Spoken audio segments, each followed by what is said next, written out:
อย่าลืมกดติดตามหรือว่ากด Subscribe เพื่อท่านจะไม่ได้พลาดคลิปต่อๆไปเอาบาทนี่เอาชั่วโมงหนึ่งชั่วโมง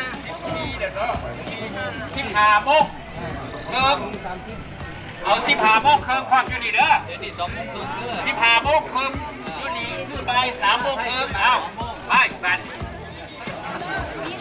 เอาย่างขึ้นไปเลย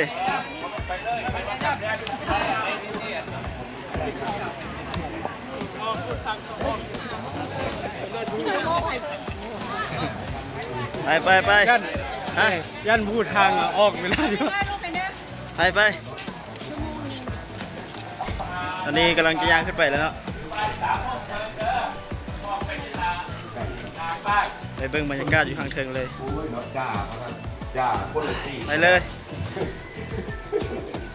ไม่ได้ถามผู้ใดกับตอบผู้ทรงคำถามคือตะการพืชผลไก่กันบอกกับมีบุญต้องอาหารจ้าแต่ว่าคนละสี่มาสั่นตอบคำถามบอกเขาใจกันเล่นมาดิเอาพี่น้องใช้อุบลมาเฮ็ดบุญน้ำกันครับอนุโมทนาสาธุเด้อนะครับลงสื่อไปแล้วเนาะมันลงสื่อแล้วสาธุเด้อพูดอุบลนะครับคนเขาเรียกว่าอันนี้แม่นสถานที่วัดถ้ำผาแดนนะส่วนป้าผาแดนเป็นนักร้องนักรำนักร้องนักรำนักแต่งต้นลายเขาย่างทางขวาทางขวานะเดี๋ยวอันนี้มันเจอคนไหลอะไรนะอาก้อยคนไหลอลีนะอาก้อยคนไหลอลี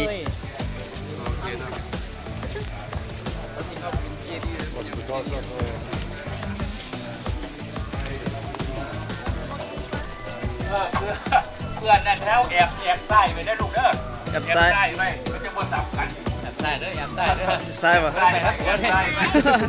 เคยย่างทางขวาแล้ววงเราดิแอบใส่เด้อใส่เด้อ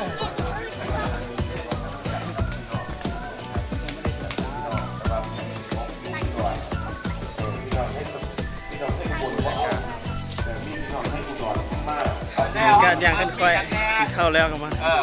ย่างขึ้นกับเมื่อยนิดนึงปฏิบัติธรรมไม่มีอย่างแน่นี่คือต้นไม้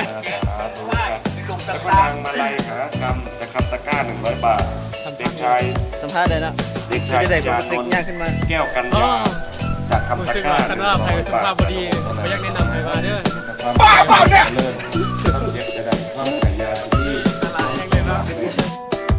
เบิ่งแล้วอย่าลืมกดติดตามหรือว่ากด Subscribe เพื่อท่านจะไม่ได้พลาดคลิปต่อๆไป